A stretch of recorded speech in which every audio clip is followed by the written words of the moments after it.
And we're live. We're recording. All right. We're doing it. Good. We're doing it. How are you doing today, Vicky? I am doing quite well, actually. Quite well.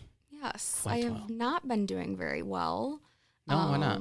Well, I struggle with depression and anxiety, and so I was hospitalized in a partial hospitalization program a couple weeks ago. So it's been a little rough, but I'm getting back into the swing of things. So Yeah. How was that for you? Depression and anxiety. It's hard. I have struggled with depression since I was in high school. I then lost my dad to suicide in 2010. And so depression has always been a part of my life. It seems like I've been hospitalized multiple times. And it's just something that I've learned to live with. It's a chronic illness, just like diabetes or anything else. And sometimes I need some extra help, and I get that, and then I'm okay for a while. And what kind of things do you do to help mitigate the depression and anxiety? Because like a lot of people, they'll have like by the way, this is a bad start to a podcast. I'm sorry. No, not your fault. We just jumped right into all the heavy stuff. I kind of we'll backtrack a little bit, but for you, what do you do to help mitigate like the depression, anxiety? Do you work out, or do you go for walks, listen to music? What kind of things help you? I do a lot of yoga. Oh. And I do a lot of art. I paint. And I paint, and I paint, and I paint. What kind of art do you do? Like, what kind of things do you paint? Flowers, mandalas. Okay. Things that... Like realistic type stuff? Or is it like... They're a little realistic, I guess. Okay. But, I mean, I'm not a professional artist by any means. Is anybody? I mean, what defines a professional artist? True. I do sell my art, so I guess that makes me a professional, yeah, right? Absolutely. Yeah. I mean, by definition of Mike Marriott, do you know who he is? I don't. He runs the Opportunity Arts in Lansing. Oh. And he works with different artists, but his definition of an artist is somebody who sells their work. Like, you could paint all you want, draw all you want, but that doesn't necessarily make you an artist, which I don't know if I agree with that. Yeah. However, his definition is, somebody who does it for a living or tries to do it for a living. Yeah, and I don't do it for a living. I do it for me. I do it to get my feelings out. And then my hope is that my art will bring motivation and hope to other people to keep going and to keep fighting in whatever fight they're fighting. That's beautiful. Thank you. Yeah. Now, let's backtrack a little bit. I'm sorry. I'm very, very open with my mental health. And that's awesome. That's important. It's very important. Yeah. I like my listeners to be able to get to know who the person is, what they do for a living, where they're from, all that jazz. And I skipped that. I skipped that. I apologize. No need to apologize. Makes it for a very interesting. It might actually pull people in. They might be like, "What's going on here?" Right. Wow. So tell me a little bit about yourself. Are you from Lansing? Did you grow up here? I grew up in Sunfield, which is a small town, tiny little place. Yeah. But I grew up coming into Lansing, for shopping and stuff like that. I now live in Charlotte. Oh, that's where I'm from. Okay. Yeah. With my husband and 3 dogs. Big dogs, like German Shepherds? Big dogs. I've got a German Shepherd, an Australian Shepherd, and then some mix of something. That's crazy. Yes, we are a little crazy. So you live in Charlotte. How long have you lived in Charlotte? 6 years. Do you like it? I do. Yeah, I do. It's quaint, right? Yeah, I do. It's very nice. I can walk to my gym. I can walk to my bar. That's important. It's important. That's great. That's really important for mental health. Yeah. All jokes. But no, I mean, sometimes it is important because it's a social life, right? Mm-hmm. Like it allows you to be able to just, go to the bar, drink, and walk home and hang out with friends easily. Yep. Yeah, it's important. So, what do you do for a living? You obviously don't paint for a living or do art for a living. I don't. I am an ultrasound tech. Oh, Sparrow? At Spectrum in Oh. Hastings. Oh, wow. That's quite the drive. It is a drive, and it's a little rough. not even gonna lie. But I'm actually going to be going back to school for recreation therapy, which is someone who does art or music or movement therapy for rehab centers or psych hospitals. My goal is to work at a psychiatric hospital at some point and be able to share my art and stuff with other patients. So art is definitely important for mental health, right? Like as far as like helping people through mental health and all that jazz, right? Yeah. I mean, it allows people to put their emotions on paper, like art or writing too, or music. Either of those. I mean, there's so many ways that people can express themselves with their mental health, through exercise, art, music, reading, writing. I did a little bit of writing. I wrote a book called Depression Confessions. Wow, what is that about? Depression, obviously, yes. but well, it goes into my confessions and my truths about living with depression. So it goes through what it's like to be diagnosed with depression, the recovery process, the relapse process, feeling suicidal. And then it also goes through losing someone to suicide and loving someone who struggles. And then there are 50 other people who submitted confessions as well. Wow. So it's a pretty cool thing that I did. Is it published? It is. Wow. You can get it on Amazon. Wow. Yep. That's incredible. I self-published through Amazon, and it was super easy, and I donate all the money that I get from it to the American Foundation for Suicide Prevention. Wow. Very cool. That is awesome. Thank you. So, so people can just go to Amazon, order that. I'll put the links in the show notes for this. Okay. Yeah. That way people know. And I think I might order that. That sounds interesting. Yeah. Yeah. How long did it take you to write it? It actually didn't take me very long because I had been posting these confessions on Facebook. Like I said, I'm very open with my mental health, and so I would post these confessions on my Facebook feed so that other people could see them and learn about depression as it was happening in my life. What's the feedback like for that? I know that's another question that's going to go down a different rabbit hole. No, it's pretty positive actually. Most people are very supportive. This episode is brought to you by Red Bike Delivery. This delivery service operates only using battery-powered, eco-friendly transportation. Red Bike Delivery is there for all your delivery needs, whether it's dinner for the family, flowers for your partner, or new houseplants for your new collection. Red Bike Delivery will gladly deliver those and everything in between. So what are you waiting for? Check out Red Bike Delivery on Facebook or Instagram for more information. Red Bike Delivery, because there's only one Earth. It's usually at an art show or another volunteering event or something where I will get people that say, it's all in your head. Wow. If you just prayed more or if you just smiled more. Are you religious? I am not. Okay. So when somebody says you need to pray more, what does that feel like? How does that make you feel? Conflicted. Yeah. Because I know that that's not what's going to fix me. Yeah.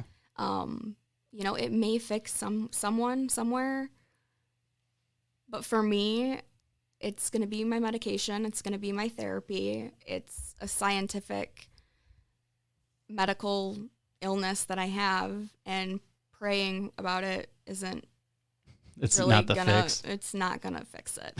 Just like going outside more, or have you gone for a walk? Have you read this book? I'm like, oh, you guys.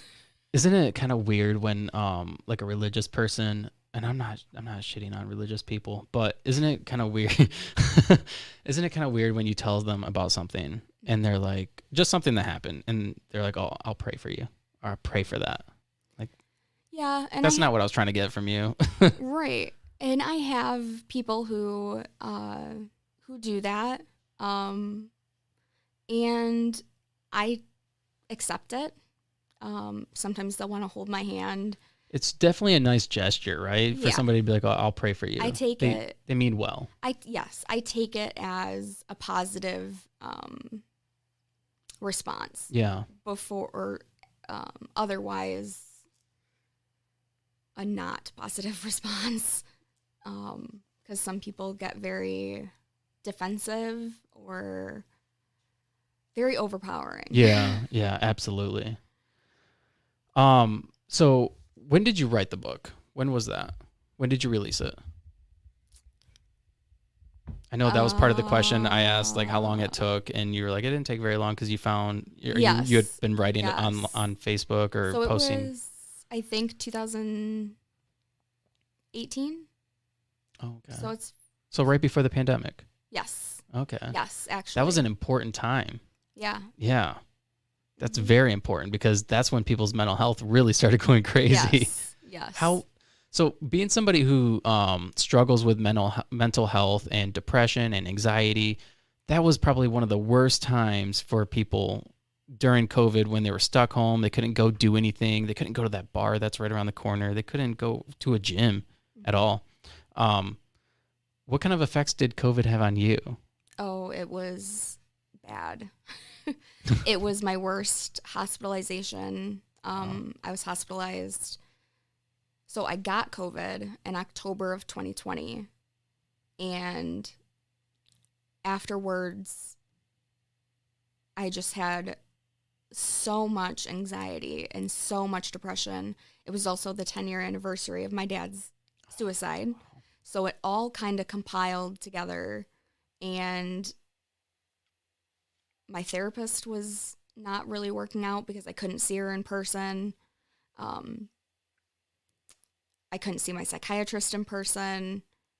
It was awful. And then when I finally actually was sick enough to where I needed to be hospitalized, not from COVID, from depression, I was still testing Thanks for specifying. Yes. I was still testing positive for COVID. Wow. And so they couldn't place me anywhere. So I had to stay at the hospital for, I don't know how long it was, 3 or 4 days, because no one would take me. No one would help me. Wow. And it was one of the worst experiences of my life. And it just continued. I mean, this process, this hospitalization, in and out, took probably 6 months. Wow. And this is my first relapse since then. So it's been kind of scary, but. And that was just a few weeks ago? Mm-hmm. Wow. And how long did you spend in the hospital just a few weeks ago? I did a partial hospitalization program. What does that mean? So I only went during the day. Oh. And we did like group therapy, art therapy, nursing. So like how does food affect mental health and stuff like that. Yeah. And I did that for about 2.5 weeks. And it's a great program. So what kind of food does affect mental health? I mean, I know, but like the same foods that are good for your physical health. Yeah. The leafy greens, the vitamins, it's good for your mental health. Yes. The fats from nuts and fish and. So have you changed your diet since then, or what have you noticed that like when you eat certain things that your mental health kind of curbs? Not so much eating, but if I drink a lot of alcohol, my depression and anxiety will tend to get worse for a few days. So I really don't drink very often anymore. Um, yeah. Wow. So I could imagine that being in and out of in and out of like mental hospitals could give you like a title amongst other people. Like, oh, wow, that person's crazy. hmm She's just a crazy person. What kind of what kind of what kind of like I guess feedback would be the word. What kind of feedback have you had from other individuals that are close to you and the way their perspectives of you? What are those like? Um, it's mostly positive. Mostly, people are grateful that I went to get help, because they would rather have me alive. Yeah, absolutely. Um, they're proud of me for getting help. They encourage me to further get help. Even my coworkers who are uh, being now short staffed because I'm not working, even they encouraged me to get help, even though they knew it was going to cause them More a lot work. of headaches. Yeah. So that in itself was very reassuring and important to me to get the help that I needed. Is it easy for somebody who has an employer to get time off for mental health, or Not is it difficult? not always. I am lucky enough that I qualified for FMLA, Okay. or short term disability, and So what would somebody have to do if they didn't qualify? Because I mean, for FMLA, you have to acquire so many hours within the year, right? That's how it works at my place, at my employer. I'm not really sure, to be honest. I just filled out the paperwork. Fair enough. When you're in that depression, You don't you even want to miss do the paperwork. no, Yeah. you miss the details. You don't want to do anything. You want to sleep. You want to die sometimes. Yeah. And So when you're in a state of depression, what is that like for you? Are you typically like just laid up in bed, or do you just can you still function like around the house? Like, can you do normal daily activities, and or like are you just kind of just going through life, like I don't know, like a ghost. yeah, like a ghost. I can function most of the time, but it's very hard and I don't want to. And there's a lot of crying. People who know me know that when I'm crying, just let me cry. I'm okay. If I'm not okay, I will ask, um, but I do tend to sleep a lot. I don't eat. Uh, yeah, it's a struggle. Yeah, yeah, I could imagine. I don't I don't really suffer from like depression, maybe some anxiety every now and then, but um so I don't really understand like personally like what that would be like, but I know that like a lot of people who are depressed or have anxiety, they find other ways to like I guess drown it or get hmm like curb it, I guess, like hmm by like drinking or doing Yes. drugs or like anything really, eating, all kinds of different things. And when I was, how old would or how long ago would that have been? I don't even know. 8 years ago, it was the first hospitalization. It was the first time my depression had gotten so bad that I was having thoughts of killing myself. Um, I did turn to drinking and abusing my prescription drugs. And luckily, my family knew the signs, based on my dad's suicide and stuff like that. And so I was able to get help before anything developed into too bad of a habit or Okay. a problem. But yeah, it was an easy way out of Right. my head. Right. But that's just not the But then it kind of healthy way to do it. gives you other problems on top It of that, does. right? It does. Yeah. makes everything a little bit more difficult. Yes. Yes. Wow. So at what point did you become kind of an advocate for suicide prevention? So my dad died in 2010, and I found my first Out of the Darkness walk in 2011. So I've actually been a volunteer with the American Foundation for Suicide Prevention for 11 years now. So that was before my depression was even a big thing. So you never really suffered from depression until right after that. Yeah, I mean, I had depression in high school, but it wasn't, I didn't ever need to be hospitalized or anything like that. So that was good. I was able to get help. I was in therapy all through high school, took medication. How old were you when your dad died? I was 19. Wow. So my sister was 17 in high school still. So, wow. But he had a long struggle with depression, PTSD. He was military, survivor's guilt. And did he ever get help for any of that? yeah, he did. He tried anyway. But sometimes depression is not fixable for some people. And was he on medication? He was. Wow. Yeah, he was seeing a therapist. Yeah, but it was too much for him. So I'm proud of him, though, for fighting for so long. And yeah. What are your opinions on like the military? Because they do some work with MAPS. Do you know anything about that? They do like MDMA and different treatments like that to help with like PTSD and depression and all that for veterans. I don't know much about that at all. Oh, you should look into it. But I will. You should definitely look into that. Yeah. Because I guess it helps tremendously. Well, and I wish I could pull it up. It's probably something new, fairly new. Yeah, it is. Where 10 years ago, it wasn't available. We probably wouldn't even be having this conversation. No, we wouldn't. Because I wasn't doing it 10 years ago. Well, there's that.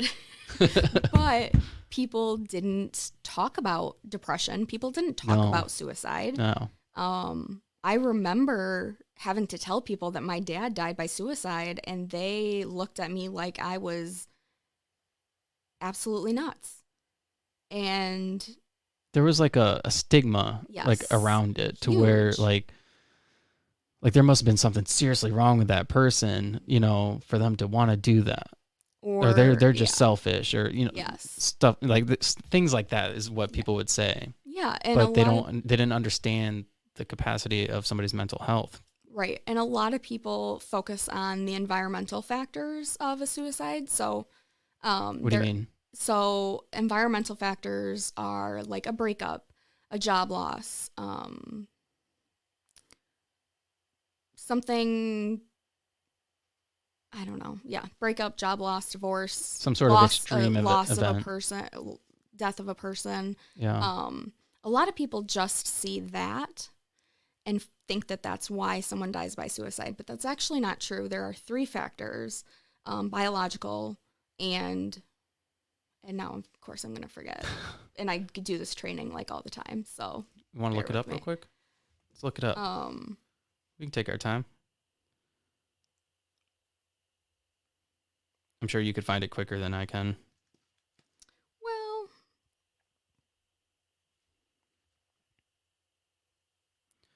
no, because I'm on airplane mode. No, that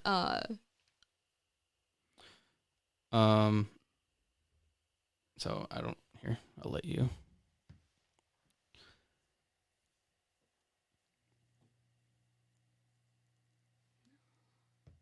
Oh, here we go.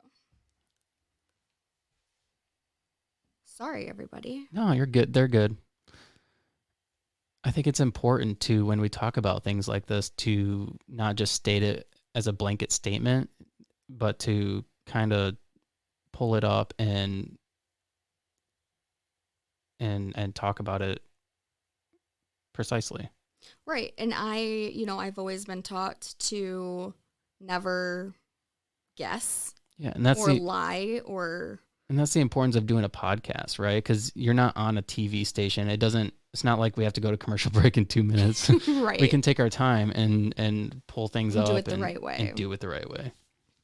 So I'm downloading, it's a presentation that we actually can give. It's called Talk Saves Lives, and it's an introduction to suicide prevention.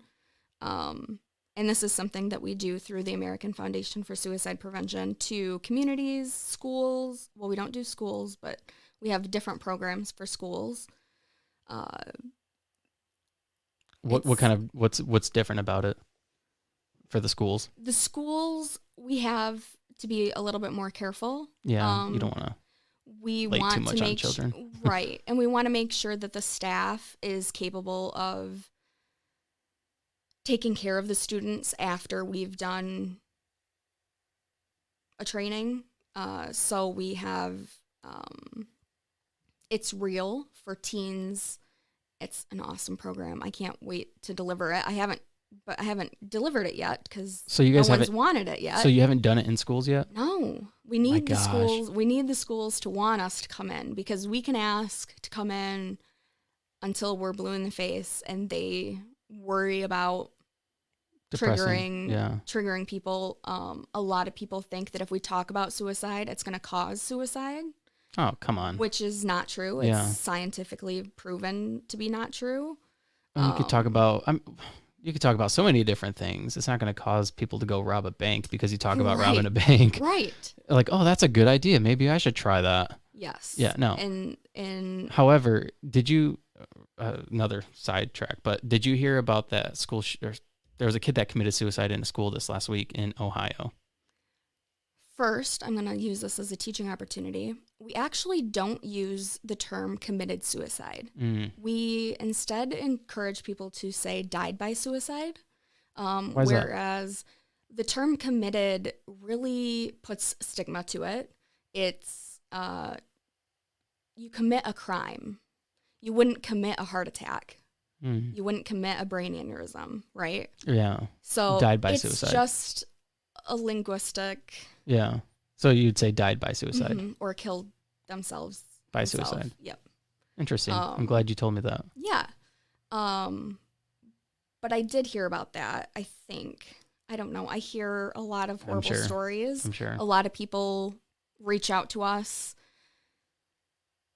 And it's hard. I just mentioned that because you mentioned how schools don't want you guys to come in and teach this, but it sounds like to me that it would be very important. Yes, and it's needed. It's so needed, but yet the schools they're not ready. They should be ready for it. They need to be ready for it, but because kids are committing suicide. I don't want to say committing. Sorry, they're dying by suicide every day.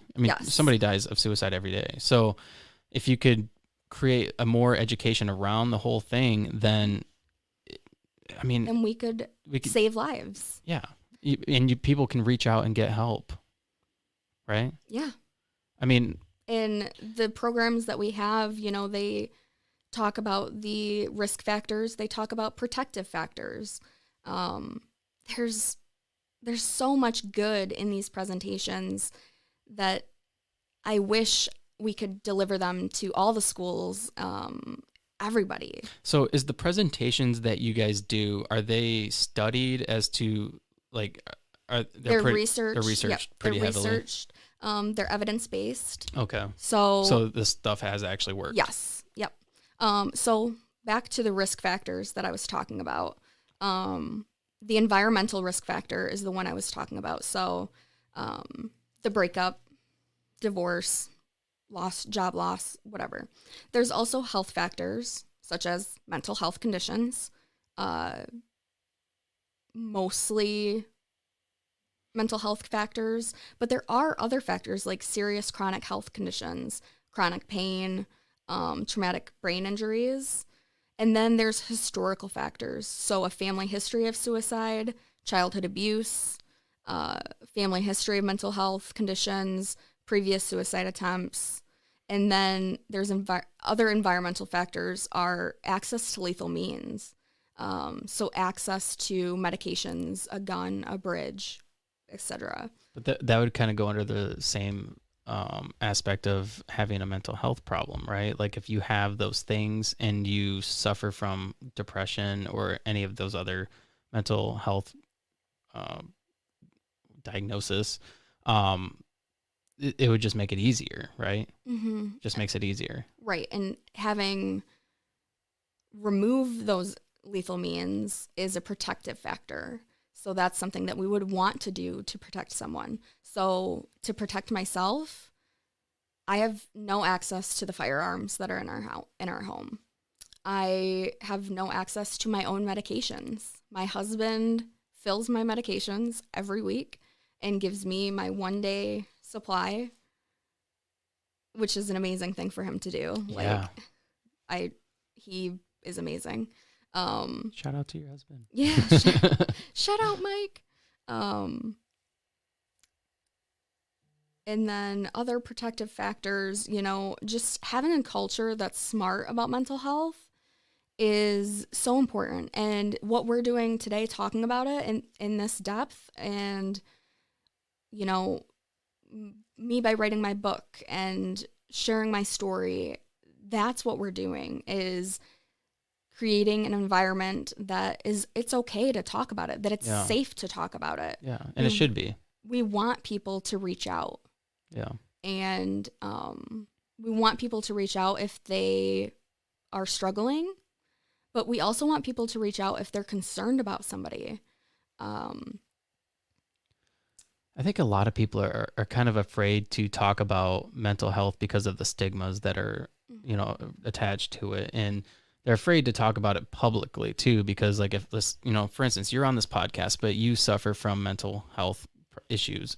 I shouldn't say it like that, but okay. mental health, you have mental health issues. Yeah. And, so like some people might see this and be like, wow, that person's a crazy person, or that person, like, it just wants attention, or, I've gotten that too. But, the thing is like, that's how you normalize things. And that's how you make change to things, is by bringing attention to it. And if you have mental health problems, you shouldn't be stigmatized for it. No, and you shouldn't be ashamed about it. You're not any less of a person. For instance, like you still work a normal job, you have a family, you have a husband, you have like 3 dogs. Yep. They're probably like your kids. Yeah. Yeah.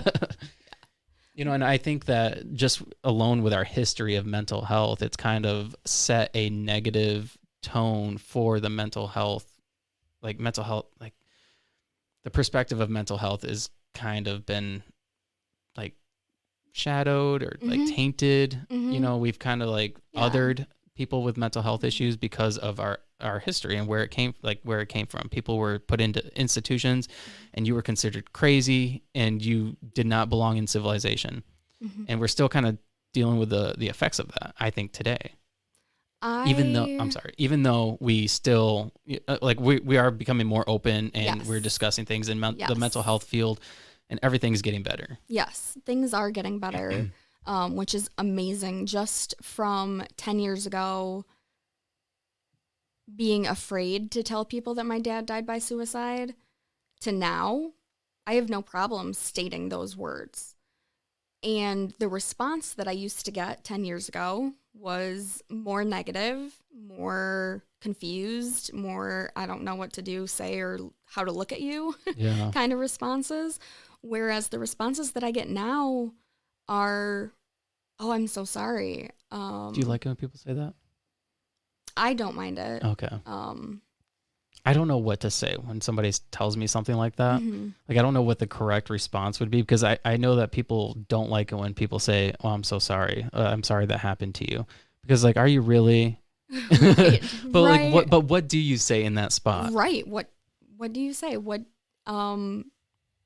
There's no right or wrong answer. No. I mean, well, okay, I take that back. There's probably some things you shouldn't say.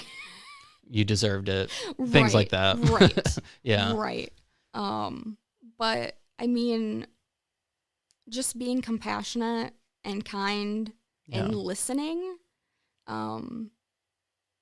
If the person that you're talking to really needs to just get it off their chest, like, just be there and listen to listen and not listen to respond. Yeah. Um, I love that we're having this conversation because it's Mental Health Awareness Month. it sure is. And I've actually had a couple mental health people like in here just recently. Awesome. I had Katie Anderson. She's on, I don't know if you know who she is, but she is like a mental health coach. And she's actually hosting an event this weekend. But she also, her mom died by suicide. Okay. And I think she said she found her. I can't remember. I have to go back and listen. But and then she found herself as an adult trying to do the same thing, and she had children. And she like thought, well, I'm just repeating what happened to me. Mm-hmm. Yeah. And so from that moment on, she didn't want to do that do that to her children. Yeah. But then I had Lori DeBruin in here, and she is a she's like she does like hypnotherapy and like different, she does meditation, guided meditations and stuff like that. Awesome. Yeah, very awesome. And she talked about how she found her brother dead when they were like, I think 7 or 8. Oh. And how like what kind of effect that had on her from that age till she was an adult. And she talked about how she hadn't actually handled it until she was like 40. Yeah. And the effects of it and everything. It's just like, wow. Like for me, I've never had to deal with anybody dying by suicide or finding anybody, but I've had other things that happened to me that, would cause so much mental health problems. But for me, fortunately, I'm young and I'm in my 20s. So I grew up in the era where it's okay to talk about it and try to find a way to fix it. Yes. And so fortunately for me, I'm not having to suffer from all that trauma. But that's awesome. For somebody who's in their 40s or 50s, and they've dealt with all this stuff their whole life, and they're still dealing with it, and they don't know how to fix it or change it because it's just the cycle of life now. This stuff has been, buried and buried and buried. Yeah, I definitely resonate with that. I, when I was at my worst, that was my thought process. My dad did this, so I can too. And that was my sick brain talking. What? And it's, I don't know. Yeah. What is your opinion of people when they say, well, why would they do that? Because they have somebody, or they have children, or they have this, or they have that, or why would they do that? Because they got so much good going for them. Like, it's so easy to make things look good from the outside, right? Right. But people don't truly know what's going on inside your mind. Just like the risk factors that I talked about, the health, environmental, and physical, and it's hard for me when people say, that my dad was selfish because he had kids to think about. That's the one that gets me. Because I don't think he was selfish. I think he was sick. And unfortunately, suicide is the means of death for depression. And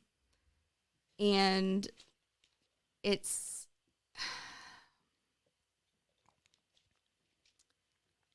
hard. It's hard because people don't understand. Sometimes they don't want to listen to the real reasons, but when someone comes up to me and says, oh, I'm so sorry he was selfish. Wow. Why would somebody has balls to say that? I've heard it many times, unfortunately. And I say, actually, he fought for a long time. He's probably the bravest person I know.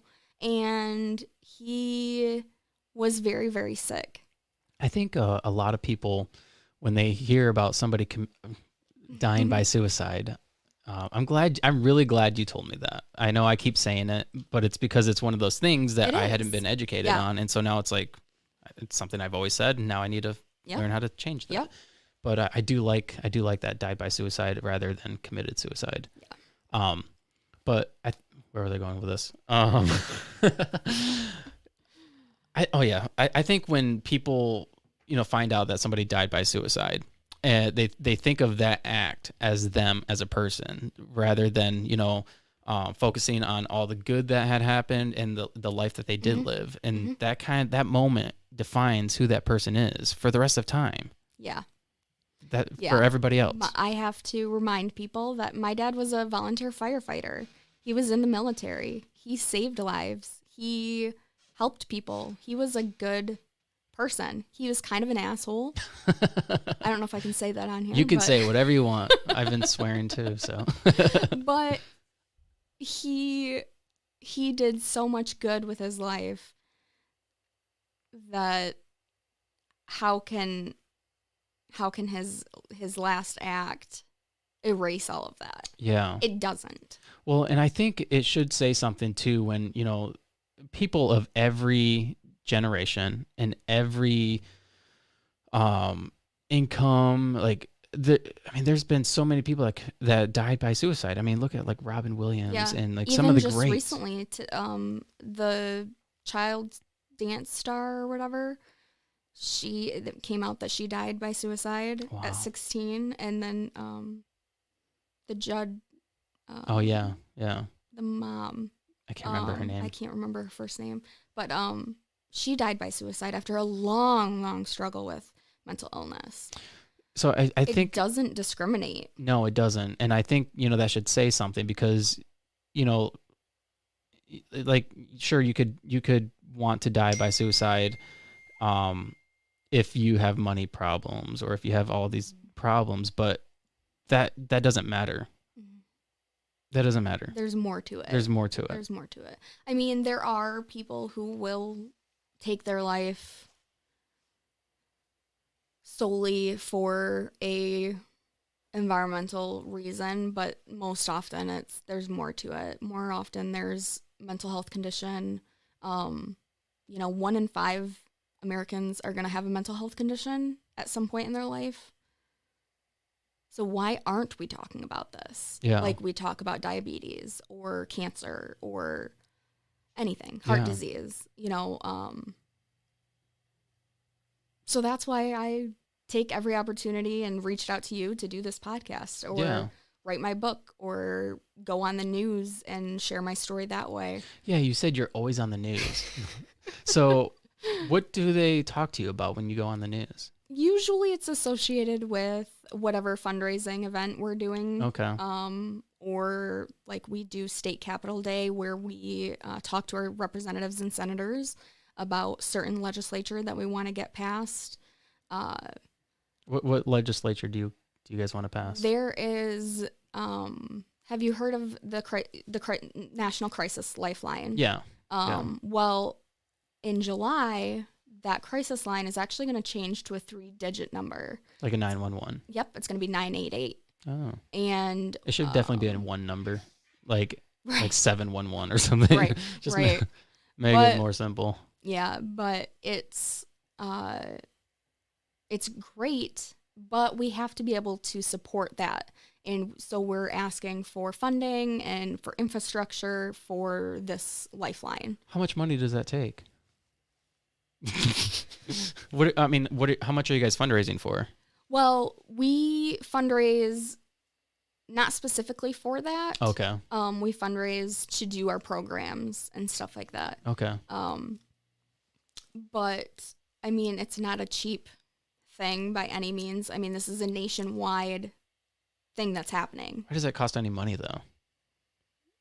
It shouldn't cost any money. Right? I mean, other than having to have people.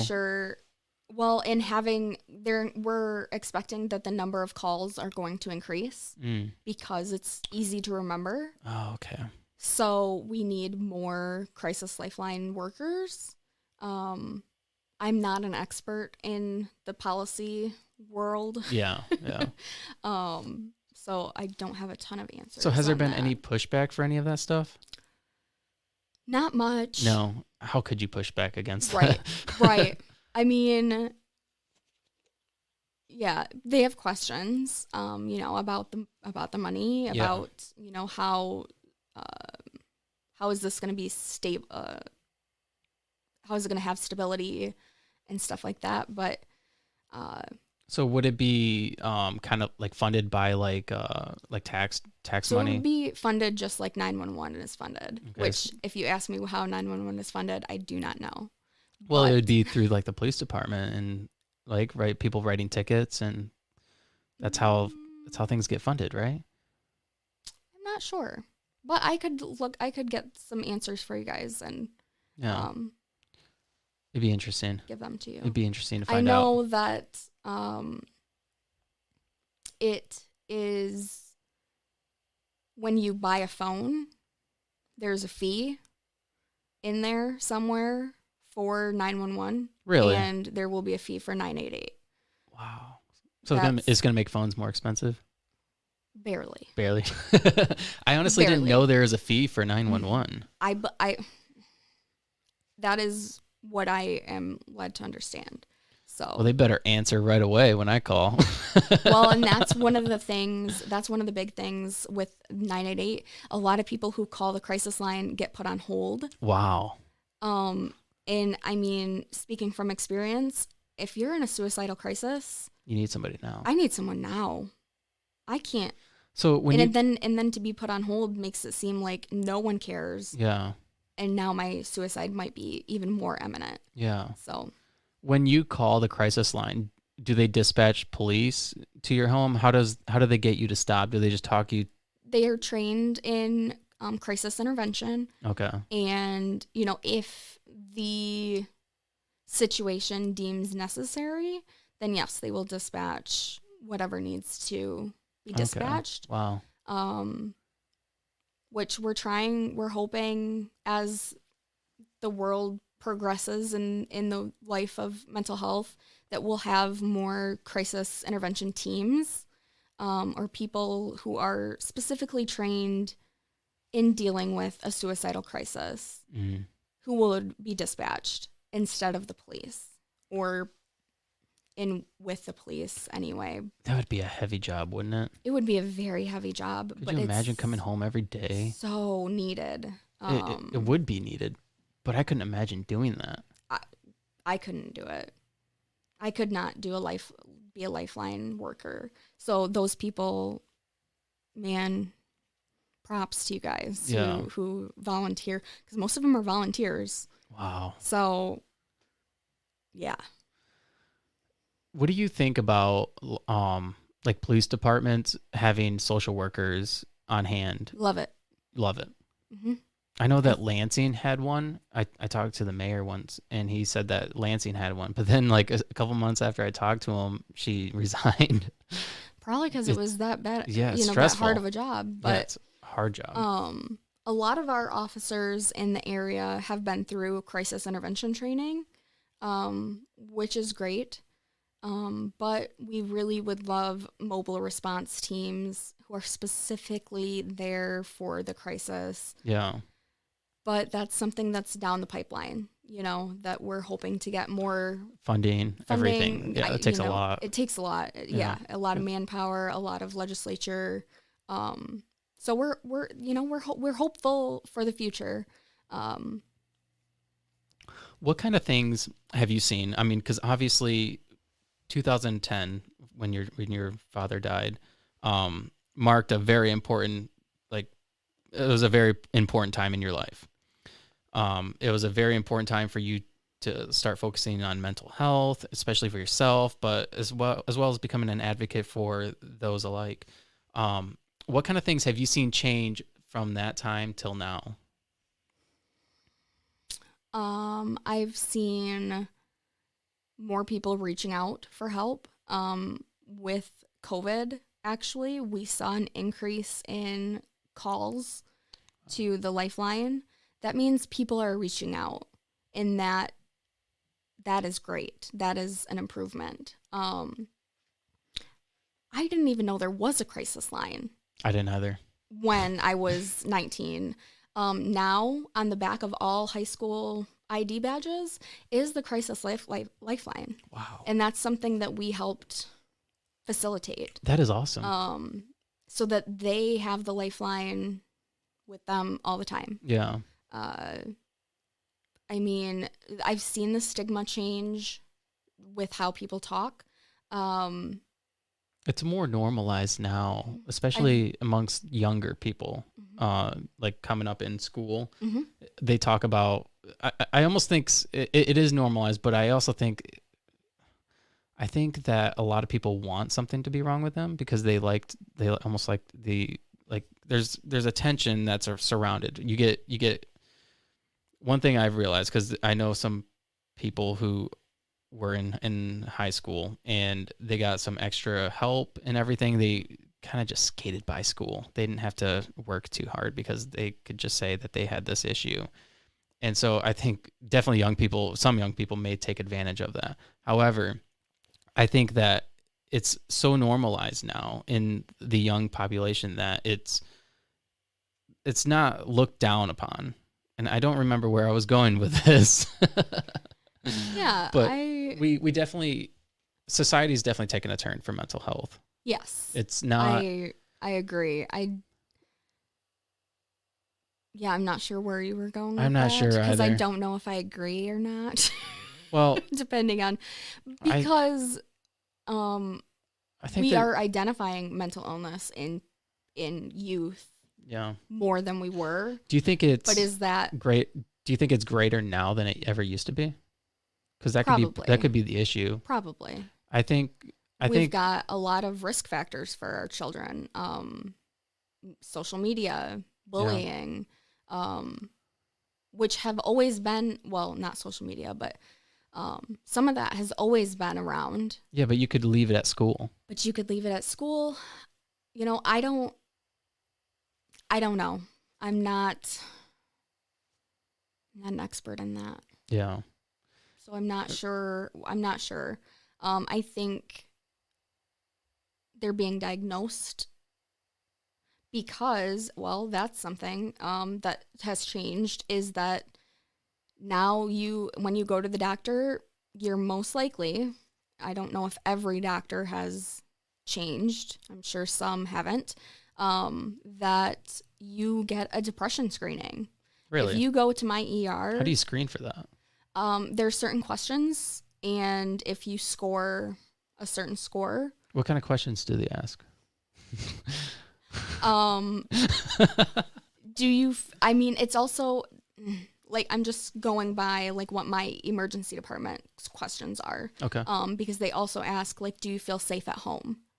And they straight up ask, have you been having thoughts of suicide? Do you think that most people who are in that position are honest? We have found that, yeah, most often people are honest. Like, they'll be coming to the ER for something else. Okay. And then we ask them that question, and we are able to start a conversation about something that they didn't even know. See, I would think could have been an issue. I think if it were me, I'd be afraid to answer yes, because I would be afraid if I'm going to be held there and they're not going to let me go home. Yeah. I don't know what their policy is in regards to that. But it is investigated further. Yeah. You know, because if you are suicidal, I don't remember the numbers, a certain number of people who died by suicide have actually been to see their doctor within the last year or 6 months. So if we're asking the questions, potentially we're catching these people who could be at risk a lot sooner. But it depends on the doctor's office. It depends on how seriously they take it. Yeah.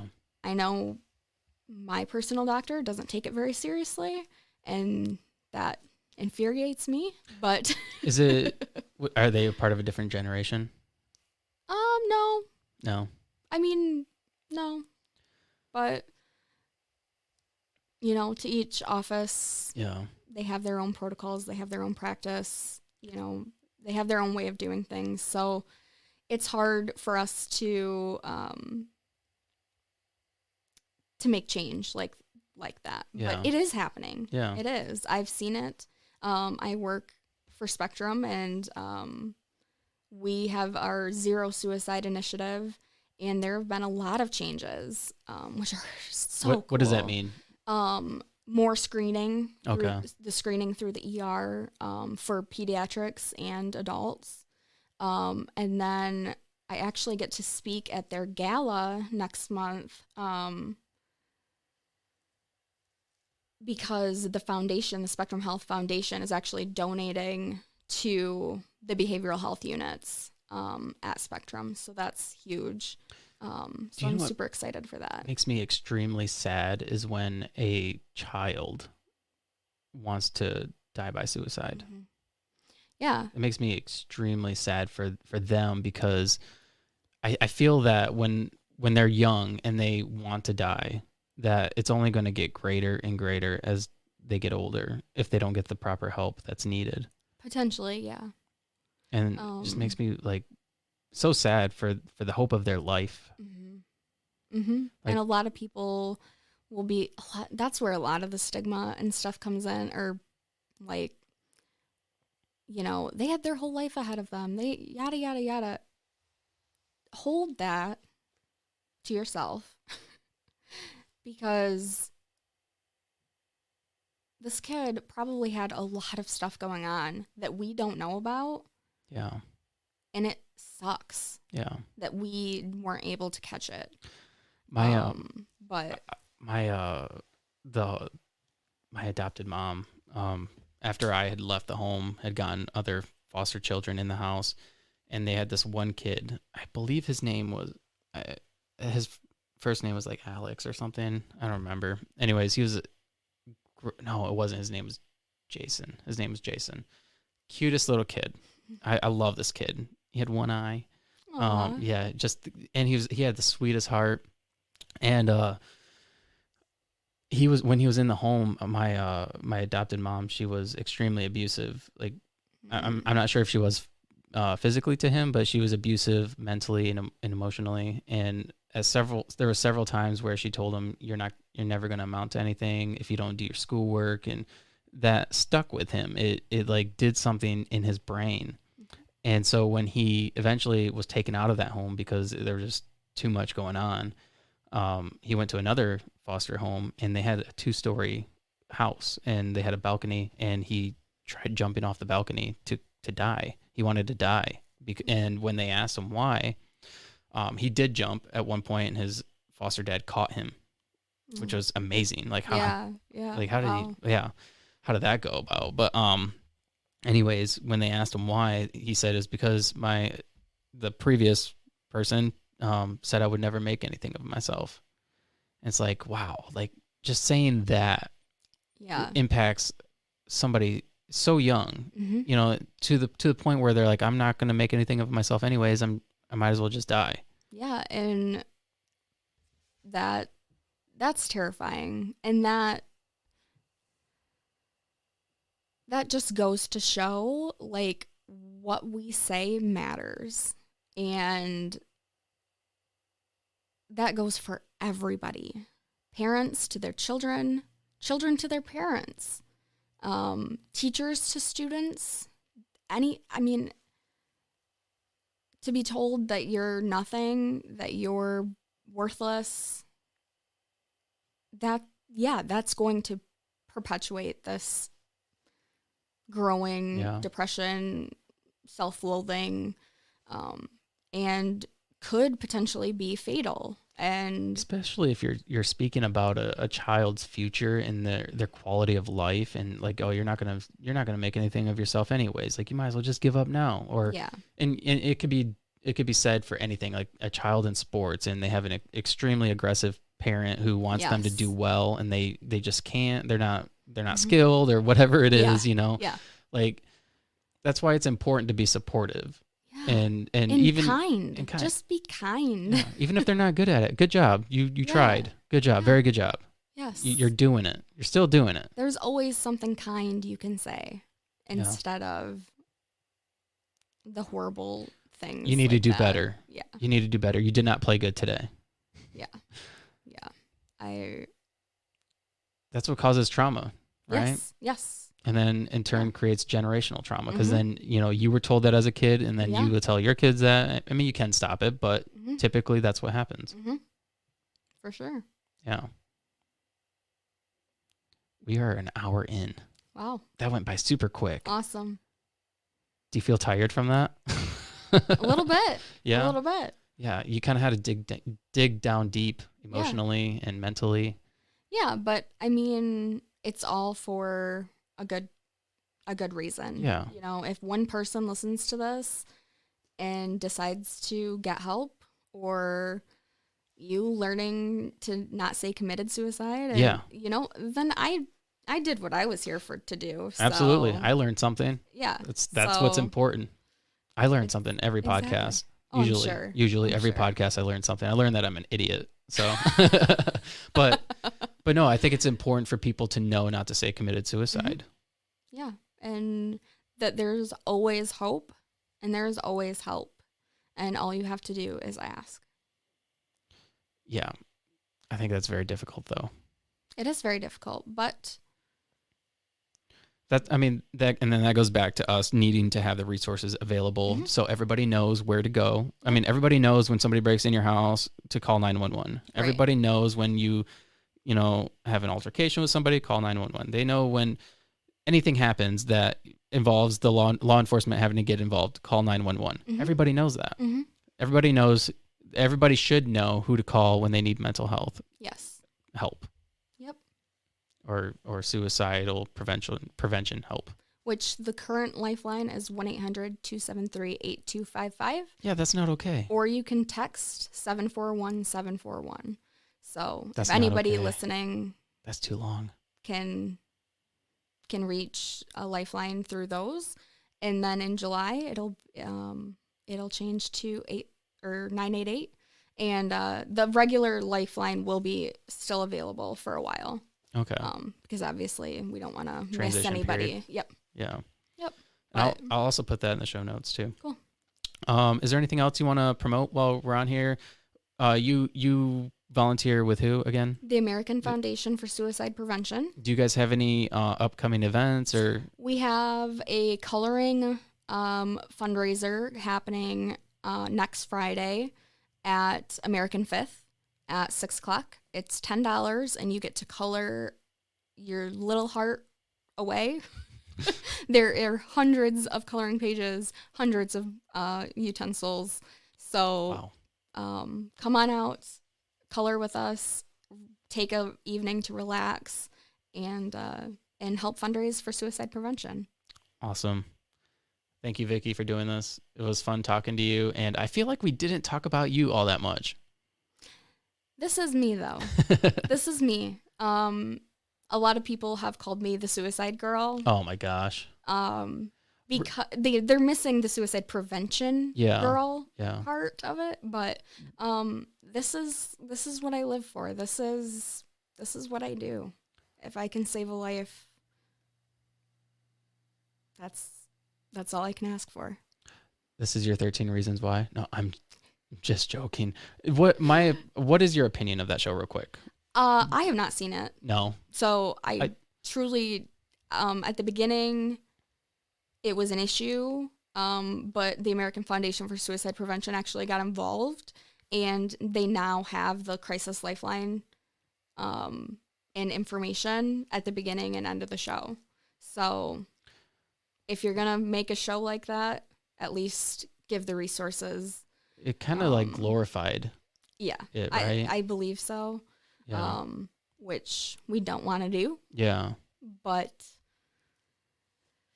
I watched, I think, the first season of it, and then I didn't watch anymore. But yeah, it was like kind of glorifying it. I mean, and it can be triggering for people who struggle, which is why I didn't watch it. Yeah. But now AFSP works with Netflix for any show that has suicidal content or loss of someone to suicide. AFSP kind of just works with them to make sure it's safe. Which is pretty cool. One thing I was watching the show. It's called A Million Reasons Mhm. Why Mhm. or something like that.